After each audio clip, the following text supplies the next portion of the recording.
السلام علیکم ورحمۃ اللہ وبرکاتہ۔ جی ایک سوال تھا، غالباً یہ اہل سنت والجماعت پر یہ الزام تھا کہ آپ لوگ سرکار غوث اعظم کو حضرت عیسیٰ علیہ السلام سے بڑا کر دیتے ہیں اور یہ کہتے ہیں کہ کن بِإِذْنِی کہہ کر کے وہ مردوں کو زندہ کرتے تھے، بلکہ عیسیٰ علیہ السلام تو کن بِإِذْنِ اللہ کہہ کر کے مردوں کو زندہ کر دیتا، اور معاذ اللہ اس نے ایک ایسے انسان کی کلپ بھی میرے پاس بھیجی جو اہل سنت والجماعت کے لیے اچھا عقیدہ نہیں رکھتے ہیں، سرکار اعلیٰ حضرت کے بارے میں اچھا خیال نہیں رکھتے، خیر ان ساری چیزوں کو پس پشت رکھتے ہیں۔ اور جو ان کا سوال تھا اور اس ویڈیو کلپ میں یہ بھی تھا کہ نبی صلی اللہ علیہ وسلم تو مردہ کو زندہ کرنا ان سے حضور سے بھی ثابت نہیں، صحیح حدیث سے وغیرہ، معاذ اللہ رب العالمین۔ چلیے چند باتیں میں پیش کرنے کی کوشش کرتا ہوں۔ صحیح بخاری شریف جلد نمبر 2 صفحہ نمبر 589، غزوہ خندق، سیرت مصطفیٰ صلی اللہ علیہ وسلم، دوسری کتاب، صفحہ نمبر 325 327، یہ دونوں کتابوں پر بخاری شریف کی حدیث سے پاک حضرت سیدنا جابر رضی اللہ تعالیٰ عنہ فرماتے ہیں کہ فاقوں سے شکم اقدس پر پتھر بندھا ہوا دیکھ کر میرا دل بھر آیا، چنانچہ میں حضور صلی اللہ تعالیٰ علیہ وسلم سے اجازت لے کر اپنے گھر آیا اور اپنی اہلیہ سے کہا کہ میں نے نبی کریم صلی اللہ تعالیٰ علیہ وسلم کو اس قدر شدید بھوک کی حالت میں دیکھا کہ مجھ میں صبر کی تاب نہ رہی، کیا گھر میں کچھ کھانا ہے؟ انہوں نے کہا کہ گھر میں ایک سا جو کے سوا کچھ بھی نہیں۔ میں نے کہا کہ تم جلدی سے اسے جو کو پیس کر گوندھ لو۔ پھر میں نے اپنے گھر کا پلا ہوا ایک بکری کا بچہ ذبح کر کے اس کی بوٹیاں بنائی اور زوجہ سے کہا جلد از جلد گوشت اور روٹیاں تیار کر لو، میں حضور صلی اللہ تعالیٰ علیہ وسلم کو بلا کر لاتا ہوں۔ چلتے وقت زوجہ نے کہا دیکھنا حضور نبی کریم صلی اللہ تعالیٰ علیہ وسلم کے علاوہ صرف چند ہی اصحاب کو ساتھ میں لانا، کیونکہ کھانا کم ہے، کہیں مجھے رسوا مت کر دینا۔ حضرت سیدنا جابر رضی اللہ تعالیٰ عنہ نے خندق پر آ کر آہستگی سے عرض کیا کہ یا رسول اللہ صلی اللہ علیہ وسلم، ایک سا آٹے کی روٹیاں اور ایک بکری کے بچے کا گوشت میں نے گھر میں تیار کروایا ہے، لہٰذا آپ صلی اللہ علیہ وسلم صرف چند اشخاص کے ساتھ چل کر تناول فرما لیں۔ یہ سن کر نبی پاک صلی اللہ تعالیٰ علیہ وسلم نے فرمایا اے خندق والو، جابر نے دعوت تام دی ہے، لہٰذا سب لوگ ان کے گھر پر چل کر کھانا کھا لیں۔ پھر مجھ سے فرمایا جب تک میں نہ آ جاؤں روٹیاں مت پکوانا۔ چنانچہ جب حضور صلی اللہ تعالیٰ علیہ وسلم تشریف لائے تو گوندھے ہوئے آٹے میں اپنا لعاب دہن ڈال کر برکت کی دعا فرمائی اور گوشت کی ہانڈی میں بھی اپنا لعاب دہن ڈال دیا، پھر روٹی پکانے کا حکم دیا اور فرمایا کہ ہانڈی چولہے سے نہ اتاری جائے۔ جب روٹیاں پک گئی تو حضرت سیدنا جابر رضی اللہ عنہ کی اہلیہ نے ہانڈی سے گوشت نکال کر دینا شروع کیا۔ 1000 صحابہ کرام علیہ رضوان نے آسودہ ہو کر کھانا کھا لیا، مگر گندھا ہوا آٹا جتنا پہلے تھا اتنا ہی رہ گیا اور ہانڈی چولہے پر بدستور جوش مارتی رہی۔ ایک دوسری روایت امام بہقی نے دلائل النبوہ میں روایت کی ہے کہ نبی کریم صلی اللہ علیہ وسلم نے ایک شخص کو دعوت اسلام دیا، اس نے جواب دیا کہ میں آپ پر ایمان نہیں لاتا یہاں تک کہ میری بیٹی زندہ کی جائے۔ آپ صلی اللہ علیہ وسلم نے فرمایا کہ مجھے اس کی قبر دکھا۔ اس نے آپ کو اپنی بیٹی کی قبر دکھائی تو آپ صلی اللہ تعالیٰ علیہ وسلم نے اس لڑکی کا نام لے کر پکارا۔ لڑکی نے قبر سے نکل کر کہا لبیک و سعیدک۔ نبی صلی اللہ علیہ وسلم نے فرمایا کیا تو پسند کرتی کہ دنیا میں پھر آ جائے؟ انہوں نے عرض کیا یا رسول اللہ صلی اللہ علیہ وسلم، قسم ہے اللہ کی میں نے اللہ کو اپنے والدین سے بہتر پایا اور اپنے لیے آخرت کو دنیا سے اچھا پایا۔ یہ امام بہقی نے دلائل النبوہ میں روایت فرمائی ہے۔ تو میں یہ چند حوالہ اس لیے دے رہا ہوں کیونکہ اس میں اعتراض یہ ہے کہ نبی کریم صلی اللہ علیہ وسلم کو بھی یہ معجزہ معاذ اللہ نہیں دیا گیا تھا کہ وہ مردوں کو زندہ کرتے تھے معاذ اللہ۔ پھر حافظ ابو نعیم نے کعب بن مالک کی روایت سے نقل کیا ہے کہ حضرت جابر بن عبداللہ رضی اللہ تعالیٰ عنہ رسول پاک صلی اللہ علیہ وسلم کی خدمت میں آئے اور آپ نبی کریم صلی اللہ علیہ وسلم کا چہرہ متغیر پایا، اس لیے وہ اپنی بیوی کے پاس واپس آئے اور کہنے لگے میں نے نبی کریم صلی اللہ علیہ وسلم کا چہرہ مبارک متغیر دیکھا، میرا گمان ہے کہ بھوک کے سبب سے ایسا ہے کہ تیرے پاس کچھ موجود ہے؟ بیوی نے کہا اللہ کی قسم ہمارے پاس یہ بکری اور کچھ بچا ہوا توشہ ہے، بس میں نے بکری کو ذبح کیا اور اس نے دانے پیس کر روٹی اور گوشت پکایا، پھر ہم نے ایک پیالہ میں سرید بنایا، پھر میں نے رسول پاک صلی اللہ علیہ وسلم کے پاس لے گیا۔ آپ نے فرمایا اے جابر اپنی قوم کو جمع کر لو، میں ان کو لے کر آپ صلی اللہ علیہ وسلم کی خدمت میں آیا۔ آپ نے فرمایا ان کو میرے پاس جدا جدا جماعتیں بنا کر بھیجتے رہو۔ اس طرح وہ کھانے لگے۔ جب ایک جماعت سیر ہو جاتی تو وہ نکل جاتی اور دوسری آتی، یہاں تک کہ سب کھا چکے اور پیالے میں جتنا پہلے تھا اتنا ہی بچا رہا۔ رسول اللہ صلی اللہ علیہ وسلم نے فرمایا کھاؤ اور ہڈی نہ توڑو۔ پھر آپ نے پیالے کے وسط میں ہڈیوں کو جمع کیا، ان پر اپنا مبارک ہاتھ رکھا، پھر آپ نے کچھ کلام پڑھا جسے میں نے نہیں سنا۔ ناگاہ وہ بکری کان جھاڑتی اٹھی اور آپ صلی اللہ علیہ وسلم نے مجھ سے فرمایا اپنی بکری لے جا۔ بس میں اپنی بیوی کے پاس آیا، وہ بولی یہ کیا ہے؟ میں نے کہا اللہ کی قسم یہ ہماری بکری ہے جسے ہم نے ذبح کیا تھا۔ تو رسول اللہ صلی اللہ علیہ وسلم نے اللہ سے دعا مانگی، بس اللہ نے اسے زندہ کر دیا۔ یہ سن کر میری بیوی نے کہا میں گواہی دیتی ہوں کہ وہ اللہ کے رسول ہے۔ شفا شریف میں اس حدیث پاک کو امام طبرانی نے معجم الاوسط میں بسند حسن حضرت جابر بن عبداللہ رضی اللہ تعالیٰ عنہ سے روایت کیا۔ مواہب اللدنیہ میں ایسا لکھا ہے، اور امام بہقی نے اسماعیل بن عبد الرحمن سے بطریق ارسال نقل کیا ہے۔ یہ امام سیوطی رحمۃ اللہ علیہ خصائص الکبریٰ میں ارشاد فرمائیں۔ الشفا شریف جو بتعریف حقوق المصطفیٰ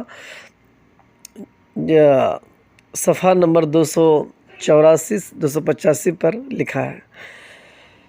اور اس کے بعد بھی اور چیزیں ملاحظہ فرمائیں۔ غزوہ خیبر کے بعد سلام بن مشکم یہودی کی زوجہ نے بکری کا زہر آلود گوشت آپ صلی اللہ علیہ وسلم کی خدمت میں بطور ہدیہ بھیجا۔ آپ اس میں سے بازو اٹھا کر کھانے لگے۔ وہ بازو بولا کہ مجھ میں زہر ڈالا گیا ہے۔ وہ یہود یہ طلب کی تھی تو اس نے اعتراف کیا کہ میں نے اس گوشت میں زہر ملایا۔ یہ معجزہ مردے کے زندہ کرنے سے بھی بڑھ کر ہے، کیونکہ یہ میت کے ایک جزو کا زندہ کرنا ہے، حالانکہ اس کا بقیہ جو اس سے منفصل تھا مردہ ہی تھا۔ نبی کریم صلی اللہ علیہ وسلم کے والدین کا آپ کی خاطر زندہ کیا جانا اور ان کا آپ پر ایمان لانا بھی بعض احادیث میں وارد ہے۔ علامہ سیوطی رحمۃ اللہ علیہ نے اس بارے میں کئی رسالے تصنیف فرمائے ہیں اور دلائل سے اسے ثابت کیا ہے۔ جزا اللہ ان خیر الجزا مواہب اللدنیہ ما شرح زرقانی، اس حدیث سے اس میں بھی یہ باتیں لکھی گئی کہ نبی کریم صلی اللہ علیہ وسلم کا والدین کا زندہ ہونا۔ پھر نبی کریم صلی اللہ علیہ وسلم کے توسل سے بھی مردے زندہ ہو گئے۔ چنانچہ حضرت انس رضی اللہ تعالیٰ عنہ سے روایت ہے کہ انصار میں سے ایک جوان نے وفات پائی، اس کی ماں اندھی بڑھیا تھی۔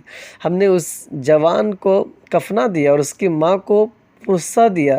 ماں نے کہا کیا میرا بیٹا مر گیا ہے؟ ہم نے کہا ہاں۔ یہ سن کر اس نے یوں دعا مانگی، یا اللہ اگر تجھے معلوم ہے کہ میں نے تیری طرف اور تیرے نبی کی طرف اس امید پر ہجرت کی ہے کہ تو ہر مشکل میں میری مدد کرے گا، تو اس مصیبت کی مجھے تکلیف نہ دے۔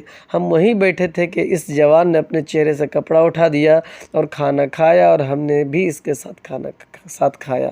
یہ خصائص الکبریٰ میں ہے۔ اس کے علاوہ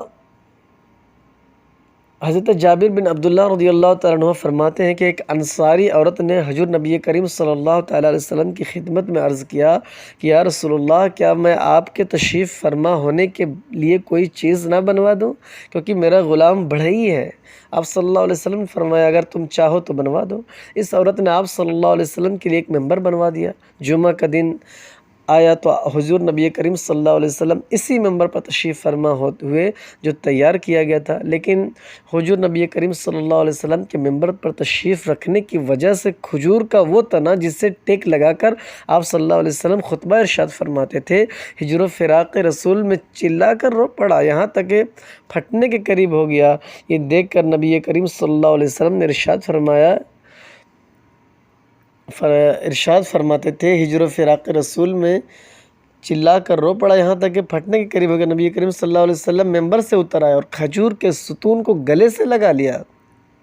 ستون اس بچہ کی طرح رونے لگا جسے تھپکی دے کر چپ کرایا جاتا ہے، یہاں تک کہ اسے سکون آ گیا۔ یہ بخاری شریف کتاب البیع باب النجار جلد نمبر 2 صفحہ نمبر 378 حدیث نمبر 1989।